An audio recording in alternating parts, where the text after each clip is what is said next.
55, 55 और 95 हर उम्र के लिए यकसा मुफीद, मफाद आम्मा का आलम बरदार। जरूर सब्सक्राइब करें, लाइक करें, शेयर करें और बेल आइकन प्रेस करना न भूलें। Rabbani the scholar YouTube channel. आइए आज की इस नशिस्त के दूसरे कलामकार के हिस्से से मैं अदारे के नेचुरल मोहतरम डॉक्टर इकबाल बर्की साहब की तशरीफ लाए और अपनी तकलीफ पेश की। एक मुख्तसर सी कहानी है, दिलजोई का करिश्मा।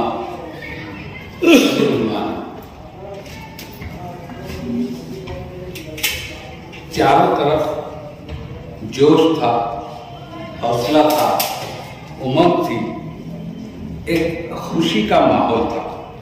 लेकिन इस खुशी के माहौल में भी इज़्तिराब की कैफियत शामिल थी। एक खौफ और बदगुमानी की लहर थी जो इस खुशी के माहौल में घुली जाती थी। आज स्कूल में नतीजा का दिन था। कोई कामयाब होने वाला था तो कोई वो बच्चे जिन्हें अपनी मेहनत, लगन और अपने शौक पर यकीन था, वो तो खुशी से फूले नहीं समाते थे। उन्हें तो कामयाब होने का बहसूरत यकीन था, लेकिन उनकी इसी शादमानी के आसमान पर कहीं कहीं खौफ के ऐसे बादल भी आ जाते कि वो किस नंबर पर और किस दर्जे में कामयाब होंगे। उन्हें अपनी जमात के अच्छे और ज़हीन बच्चों के आगे आ जाने का खौफ था। इसी तरह वो बच्चे थे जिन्हें अपनी पढ़ाई पर, अपनी मेहनत पर बिल्कुल यकीन नहीं था। वो जानते थे कि अपनी जमात में उनका क्या मुकाम मर्तबा है। उन्हें तो कामयाब होने का भी पूरा यकीन नहीं था। वो बस उम्मीद और बीम की एक दरमियानी फजा में हिचकोले खा रहे थे। हालांकि नतीजा 10 बजे जाहिर होने वाला था, लेकिन स्कूल कंपाउंड में 7, साढ़े 7 बजे से ही बच्चे आने लगे थे। कुछ बच्चे तो टोलियों में एक दूसरे के साथ, तो कुछ अपने वालिदैन और सरपरस्तों के साथ आए थे। गरज के सुबह से ही पूरे मैदान में रौनक थी, खुशी थी जो चारों तरफ नाचती फिरती थी। आखिर 10 बज गया। स्कूल की तवील घंटी ने सब बच्चों को अपनी अपनी जमातों में जाने पर मजबूर कर दिया। अकरम भी कभी उम्मीद और कभी नाउम्मीदी के थपेड़ों से अब तक जूझता रहा था। वो भी अपनी जमात की तरफ चल पड़ा। उसके अंदर वो एतमाद नहीं था जो दूसरे हम जमात बच्चों में नजर आता था। वो भारी कदमों से सबके दरमियान कमरे में दाखिल हुआ और पिछली नशिस्तों में से एक पर जा बैठा। अभी तमाम बच्चे अच्छी तरह से अपनी अपनी नशिस्तों पर बैठे भी नहीं थे कि उनके जनाब कमरे में दाखिल हुए। तमाम बच्चों ने अदब से सलाम किया और बैठ गए। जनाब ने तमाम बच्चों को एक सिरे से दूसरे सिरे तक देखा। मेहनत और शौक और लगन से पढ़ने वाले बच्चों की तारीफ की, उनका हौसला बढ़ाया और आइंदा भी इसी ज़ौक़ और शौक से पढ़ाई लिखाई करने की ताकीद की। इसके बाद उन्होंने चंद ऐसे हौसला अफजा कलमात अदा किए जिनसे उन बच्चों की हौसला अफजाई होती थी जो कामयाब तो हुए, लेकिन उनके नंबरात कुछ कम आए। उसके बाद उन्होंने उन बच्चों की भी दिलजोई की कोशिश की जो नाकाम हो गए थे, लेकिन उनकी इस दिलजोई में उनकी नापसंदीदगी बल्कि ऐसे बच्चों से नाराजगी और नफरत का इजहार होता था। वो बच्चे जो कमज़ोर थे और जिन्हें अपनी कामयाबी का बिल्कुल यकीन नहीं था, उनका तो दिल ही बैठ कर रह गया। अकरम भी उनमें से एक था। अब तक तो वो जनाब को देख रहा था, उनकी बातें सुन रहा था, उनके एक एक अल्फाज और एक एक जुमले उसके दिलो दिमाग पर पत्थर की तरह बरस रहे थे। उनके इन आखिरी जुमलों ने तो उसके अंदर का रहा सुकून और हौसले के टीले को भी ठह के रख दिया। अब वो उनकी तरफ देखने की बजाय नीचे अपने पैरों की तरफ देख रहा था। एक अनजाना सा खौफ उसे अंदर ही अंदर दहलाए दिए जा रहा था। वो इसी जमात में अब शायद दूसरी मर्तबा, और अकरम इसके आगे नहीं सोच सका। जनाब ने बच्चों का नतीजा तकसीम करना शुरू कर दिया था। असलम, शीरीन, जमशीद, निहाल, रुखसार, सद्दाम जैसे बच्चे जिनके नतीजों की जनाब ने खूब तारीफ की और शाबाशी और मुबारकबाद देकर उनके नतीजे उनके हाथों में दिए। उसके बाद जमात के दीगर बच्चों के नतीजे भी उन्होंने खुश होकर तकसीम किए। लेकिन जब अकरम का नंबर आया तो जनाब के चेहरे का तासुर ऐसा था कि अकरम सिर्फ एक बार ही देख सका था और दूसरी मर्तबा उनको देखने का उसमें इरादा नहीं था। उन्होंने उसका नतीजा उसके हाथ में देने से पहले कहा, अकरम मियाँ, बस यही एक नतीजा ऐसा है जो मेरा मुंह चिढ़ाता है। इतना कहकर उन्होंने नतीजा उसकी तरफ बढ़ा दिया। अकरम ने सिर्फ एक उचटती और सरसराती हुई निगाह अपने नतीजे पर दौड़ाई। जो चीज सबसे पहले उसे नजर आई थी वो उस पर सुर्ख रोशनाई थी। 2 जगहों पर सुर्ख रोशनाई से कुछ लिखा गया था। क्या उसे न अकरम देखना चाहता था और न पढ़ना। उसका दिल तो अंदर ही अंदर टूट कर बिखर चुका था। उसने नतीजा लिया और खामोशी से कमरे के बाहर निकल गया। स्कूल कंपाउंड से निकलकर वो दूसरे बच्चों के साथ कुछ दूर तक तो चलता रहा, मगर एक जगह से तो दूसरे रास्ते पर घूम गया। किसी ने भी उसकी तरफ तवज्जो नहीं दी, क्योंकि हर कोई अपने आप में मगन था। अकरम मायूस था। उसके अंदर हिम्मत नहीं थी कि वो अपना नतीजा देख सके या फिर अपने अब्बू और अपनी अम्मी का सामना कर सके। वो घर नहीं जाना चाहता था। उसने फैसला कर लिया कि वो घर नहीं जाएगा। वो ऐसा नतीजा लेकर घर नहीं जाएगा। वो अपने अब्बू की डांट फटकार और उनकी मार नहीं खाएगा। इसीलिए वो घर नहीं जाएगा। वो चलता रहा। शहर और आबादी तो कब की पीछे छूट चुकी थी। वो चलता ही रहा। वो एक ऐसे वीराने से गुजर रहा था जिधर कभी कभी शिकारी परिंदों का शिकार करने आते थे। बहुत दिनों पहले वो एक मर्तबा अपने मोहल्ले के चंद शिकारियों के हमरा इधर आ चुका था। उसने देखा कि बहुत दूर पर उस जंगल में एक नया घर बना हुआ है। घर देखकर वो सोचने लगा, वहां तो कोई घर नहीं था। ऐसे जंगल और ऐसे वीराने में किसका घर है। उसने सोचा, चलो चलते चलते उसको भी देख लें और फिर उसके भी आगे चले जाएंगे।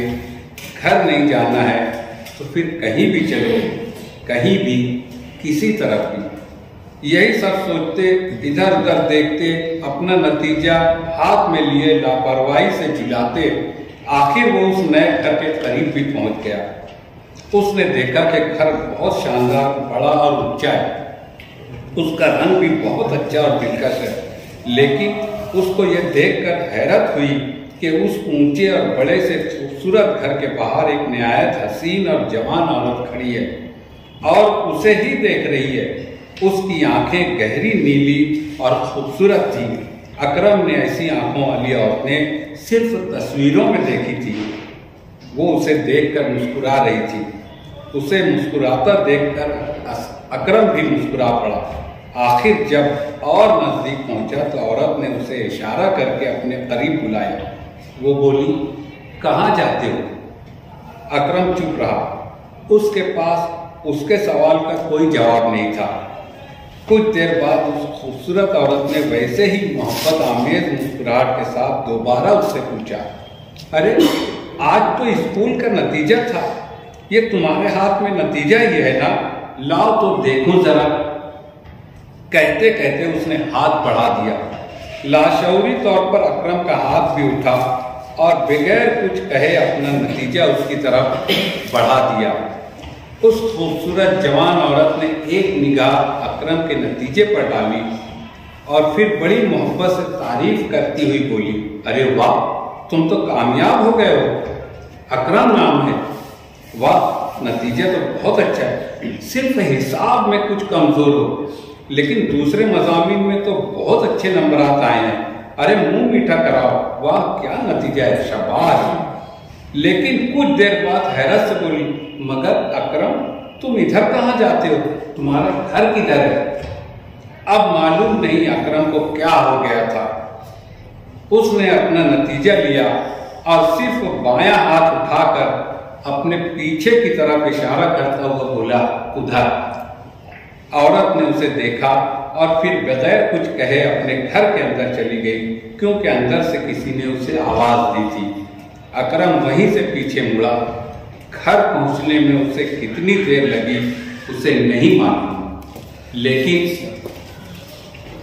लेकिन उसे ये जरूर मालूम है कि उसके बाद अपना नतीजा लेकर उसे फिर कभी जंगल में नहीं जाना पड़ा। दिलजोई का करिश्मा, इस उन्वान से अपनी तहरीक पेश कर रहे थे डॉक्टर इकबाल बर्की साहब। इस पर जो साहब तबसरा करना चाहें उन्हें इजाजत। इकबाल बर्की सर ने अभी जो कहानी दिलजोई का करिश्मा पेश किया, बहुत ही अच्छी कहानी, बहुत बढ़िया कहानी। और जो उन्होंने मंजर कशी की, नतायज जब इम्तहानों के जब सुनाने के लिए सुनाए जाते हैं, बच्चे जब बैठे रहते हैं तो उनके अंदर जो तजस्सुस होता है यार क्या होगा कैसे, तो उसकी मंजर निकाली उन्होंने बहुत अच्छे ढंग से की है। और दूसरी बात, उन्होंने फर्क वादे किया दिलजोई का करिश्मा जो है, जैसे कि उनके टीचर जब उसको रिजल्ट देने लगे अकरम को, तो उन्होंने कहा कि यही एक नतीजा है जो मेरा मुंह चढ़ाता है। उनका कहने का अंदाज इस तरीके से था कि वो लड़का इतना बददिल हो गया कि वो अपने रिजल्ट की तरफ ताकने की भी जरूरत गवारा नहीं, और बददिल हो गया, उसका दिल टूट गया। तो वो सोचा अगर शायद मेरे हिसाब से वो औरत वहां पर नहीं मिलती तो हो सकता था कि कोई गलत स्टेप भी ले सकता था। और जब उस औरत को उसको देखा, जो मेरे ख्याल से उसके लिए फरिश्ता साबित हुई, वो औरत देखने के बाद जिस तरीके से उसके नाकिस नतीजे एक तरीके से बोले थे, जो थोड़ा कमजोर रिजल्ट था, लेकिन उसको किस तरीके से सराहा और उसको दूसरे ढंग से, इन्हें बोलने का अंदाज भी होता है आदमी कि किस चीज को किस तरीके से बोला है। उसने इतने अच्छे पैराए उसको बोला कि उसका जो टूटा हुआ भी था कुछ हद तक का उसका दिल जो है, हाँ, उसको ये एहसास हुआ कि नहीं, मेरा नतीजे जो है कि ऐसा है कि मुझको कोई स्टेप नहीं लेना चाहिए और उसको दिखाना चाहिए। उसको इतना अच्छा महसूस हुआ, दिलजोई का जो तरीका उसने अख्तियार किया वो वहीं से मसरूर होकर उसका दिल खुश हो गया और वो वापस अपने घर आया। तो इस कहानी में बहुत अच्छा है, दर्श भी उन्होंने देने की कोशिश की है कि बात करने का अंदाज से भी इंसान के जज्बात के ऊपर काफी असर पड़ते हैं। बहरहाल इतनी अच्छी इकबाल बर्की सर मेरे ख्याल से 2-3 नशिस्तों के बाद आया है। मैं तो कहूँगा कि ये ऐसी 2-3 नशिस्तें छोड़कर आया करें तो हमको ऐसी ही अच्छी और सबक आमोज का। वैसे तो उनकी तमाम कहानियां ऐसी होती है, लेकिन ये जरा 2-3 नशिस्त के बाद काफी मजा है, बहुत अच्छी है। मैं इकबाल सर को बहुत बहुत मुबारकबाद पेश करता हूँ। इत्तेफाक ऐसा है कि 2-3 नशिस्तों के बाद मैं भी आया, मैं अपने बारे में कोई तबसरा तजिया नहीं करूँगा।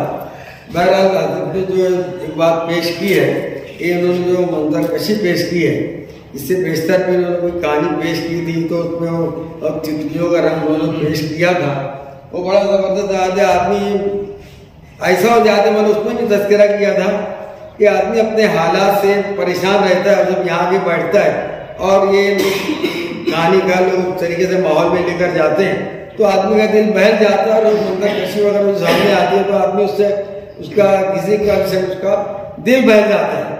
बहरहाल इस मंजर कशी में मैं आपको मुबारकबाद देता हूँ। उसके अलावा इन्होंने जो जनाब या जो टीचर की बात पेश की है कि जो मतलब जो बच्चे पास हुए थे, जो कामयाब हुए थे, उन्होंने उनको मुबारकबाद दी, उनको सराहा, सब कुछ किया। तो यहाँ पर एक टीचर का किरदार सामने आता है। बताओ टीचर, मैं भी एक टीचर हूँ चूँकि, लेकिन इसमें ऐसा है कि हर टीचर को अपने हर बच्चे की दिलबस्तगी करना चाहिए। अगर वो पास हुआ तो उसको सराहना चाहिए, कमजोर उसके हिसाब से हिदायत करना चाहिए, अगर फेल हुआ तो उसकी हिम्मत अफजाई करनी चाहिए उसकी, ताकि इस तरीके से दिल गिरफ्ता होकर ना चला जैसे ये बच्चा जाने लगा था। बहरहाल दिलबस्तगी या हिम्मत अफजाई एक चीज ऐसी चीज होती है कि कमज़ोर से कमज़ोर इंसान जो है वो हिम्मत पकड़ लेता है और अपने उसके अपने नए जोश जज्बे के साथ आगे बढ़ता है। भाई उन्होंने जो भी पेश किया कि जंगल में औरत मिलती है क्या, या तो अलामती हो या जो कुछ भी हो, बहर उसकी वजह से बच्चा बजाय इसके कोई गलत कदम उठाता वो खुश हो अपने घर वापस आया था। इसको बोलते भाई घर वापसी हुई इसकी। बहरहाल एक अच्छी कहानी पेश करने में और मंजर कशी पर खास हो, मैं आपको मुबारकबाद दी हूँ। अस्सलाम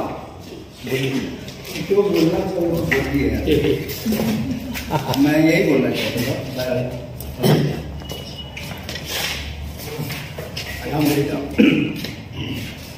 बहुत ही सलीस, सादा, आसान, समझ में आने वाली ज़ुबान में जो इकबाल बर्की सर ने जुज़ियात निकाली, तमाम बच्चों की कैफियत, टीचर की कैफियत बहुत ही उम्दा अंदाज में सर आपने लिखा है। आदमी क्लास में चला जाता है, इसलिए क्लास में चला जाता है कि हम खुद भी ये झूंझ चुके हैं नतीजा। लेकिन बर्की सर ने जो लफ्ज़ टीचर के लिए जनाब इस्तेमाल किया है, तो ये प्राइमरी स्कूल में यही तरीक़ा है कि अपने उस्ताद को जनाब बोलते हैं। सिर्फ ये एक लफ्ज़ इस बात की शायद वजाहत कर देता है कि ये पूरा मंजर जो पेश किया गया है ये किसी प्राइमरी क्लास का है। अगर सर लिखते तो मैं समझता कि ये कोई हाई स्कूल का कमरा है।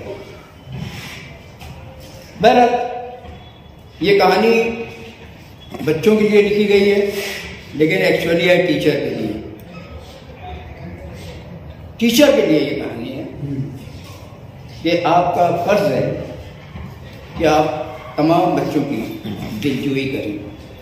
ये एहसास कहानी पढ़ने के बाद होता है, और यकीनन जब आप इसको अपने किसी मजमूए में शामिल करेंगे तो ये तो लाइन लिखना ही लिखना है 7 बरस से लेकर 70 बरस के बच्चों के लिए।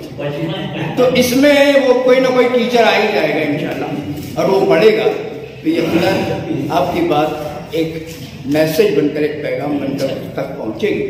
अल्हम्दुलिल्लाह बहुत ही प्यारे अंदाज में आपने एक मैसेज दिया है, आपको मुबारकबाद। सर की कहानी मैंने सुनी, बहुत अच्छी है, दिल को छू गई। और कहानी में कोई ऐसी बात नहीं जो समझ में ना आए, जिस पर बात न की जाए। बस मैं गुनत के बारे में बोलूँगा सर। जैसे अपन शुरू में बोले कि चारों जाने, तो ऐसा लगता है कि हम और तरफ आ गए। फिर हमने उसको समेट कर एक स्कूल का वो बताया। तो मैं चाहता हूँ कि उसको स्कूल के अतराफ में, ये सारे स्कूल में खुशी का माहौल था, ये जो भी था उसको इस तरह जो सर बता रहे थे कि जनाब, तो और फिर एक जगह और है कि वो घर जाएगा, तो जैसे लग रहा है कि जैसे हम कहानी सुना रहे हैं। तो ये फील नहीं होना चाहिए कि हम कहानी सुना रहे हैं। जब पुनः फिटे यानी ऐसे लगना चाहिए कि ये कहानी का हिस्सा ही है, जब हम कहानी लिखे हुए थे। यानी ऐसा होना चाहिए कि मैं वो कहानी, यानी वो घर नहीं जाना चाहता था, वो इस तरफ जाना चाहता था, इस तरह, यानी वो घर नहीं जाएगा। और जो भी जुमले आपने लिखे हैं तो उसको अगर उस पर अगर नज़रसानी हो जाए, कहानी तो बहुत अच्छी है यानी, और मैसेज के बच्चे का जो हौसला बढ़ा। और आखिरी जुमला कि फिर उसके बाद वो अपना रिजल्ट देखने के, तो ये बहुत प्यारा जुमला कि वो जरा सी उनकी दिलजोई से फिर उसके बाद वो ऐसी पढ़ाई किया बच्चा, तो बहुत अच्छी कहानी है, दिल से बहुत मुबारक। सबों की तरफ से बड़ी खूबसूरती के साथ आ गए हैं। मैं उन तमाम अफसरों में महसूस करता हूँ जैसे मेरे दिल की आवाज़, और मैं उन तमाम अफसरों की तारीफ करते हुए बल्कि सर्विस कहानी को मुबारक। दिलजोई का करिश्मा। डॉक्टर इकबाल बर्की सर जब कहानी यहाँ पर सुना रहे थे तो मैं अपने रब्बानी हकाती मरकज में घूम रहा था। गुज़िश्ता 2 सालों से बिल्कुल यही तरीका अपनाकर मैंने अल्हम्दुलिल्लाह, बड़ी बात नहीं है, सैकड़ों तलबा की राइटिंग को दुरुस्त करने की कोशिश की। इंतहाई खराब अंदाज से बगैर कवायद के लिखने वाले तलबा, उनको थोड़ा सा पुश कर दिया जाए, उनको थोड़ा सा बोला जाए कि अरे ये तो बहुत अच्छा लिखा है। यानी बच्चे ऐसा समझ के आते हैं कि यार हमको तो कुछ आता ही नहीं, और उनको अगर सिर्फ 1-2 डायलॉग दे दिया जाए, यार बेटा ये तो बहुत अच्छा लिखा है, तू कैसे बोल रहा गलत है, वो बच्चे खुद ही आके बोलते हैं कि सर देखो ये गलत हो गया। गलत नहीं है, ये सही है, इसको थोड़ा सा ऐसे करके लिखे। वो जो थोड़ा सा है ना, उसमें बच्चों की 2 सफे में राइटिंग जो है वो अल्हम्दुलिल्लाह सुधर रही है।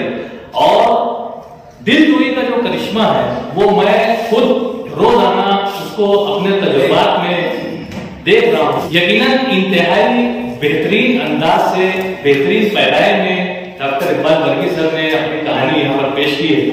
और जैसा कि सिराज उल्लाह सर ने कहा कि ये बैक वक्त जहाँ पर बच्चों के लिए लिखी गई है, बच्चों के अदब पर ये कहानी पेश की गई है, वहीं पर ये टीचर्स के लिए भी है कि इसमें वो दर्द छुपा हुआ है कि टीचर्स अगर उसको अपना ले तो यकीनन बेशुमार बच्चों की मुस्तकबिल जो है वो बनने लगेंगे, सुधर जाएंगे। बहुत मुबारक आपके। वाकई मोहतरम सिराजुल्लाह सर और तमाम मुबस्सिरीन ने इसके ऊपर बहुत अच्छी बात कही है। 8वीं जमात में हमारे साथ एक बच्चा, वो ऐसा लिखता था कि उसका नाम भी नहीं समझ में आता था क्या लिखा हुआ, यानी लिखने के नाम पे बस सिर्फ आड़ी तिरछी लकीरें। और जमात 8वीं में था, बहुत अच्छी से याद है जब वो रिजल्ट तो नहीं था, मेरे ख्याल से फर्स्ट सेमेस्टर एग्जाम का जो नतीजा था, तो जो टीचर थे उन्होंने उसका जैसे नंबर आया किनारे कर दिया और बाकी तमाम को पता नहीं। जब उसका आया तो बोले सबसे पूरी क्लास से कहा कि तालियां बजाओ। जब ताली बजाए उसको एकदम एहतराम से दोनों हाथों से दे के झुक कर उसका रिजल्ट दिया।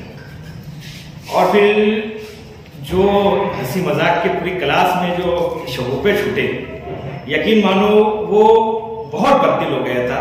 हालांकि उस वक्त तो वो भी हमारे साथ ही हंस रहा था, लेकिन उसके दिल में जो चोट बैठी तो फिर वो 9वीं क्लास नहीं पढ़ पाया।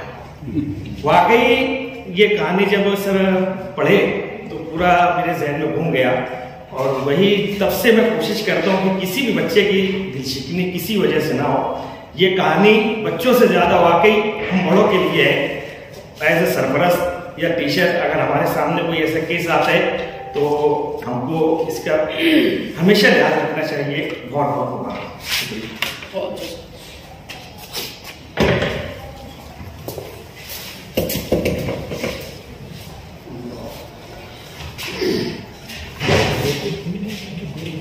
मैं इस कहानी के सिर्फ एक नुक्ते की तरफ इशारा करना चाहता हूँ। मैं इसमें तजुर्बा में करने की कोशिश की थी मैंने।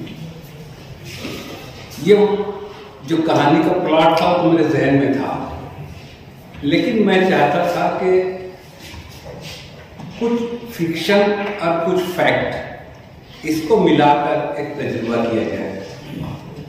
वो जंगल की नीली आंख वाली औरत, आमतौर से परियों की आंखें जो है वो बताई जाती नीली, मैंने कहीं वो लफ्ज इस्तेमाल नहीं किया कि वो परी है। वो जंगल में उसको भी मालूम है यहाँ कोई घर नहीं था, अचानक वो घर दिखा उसको।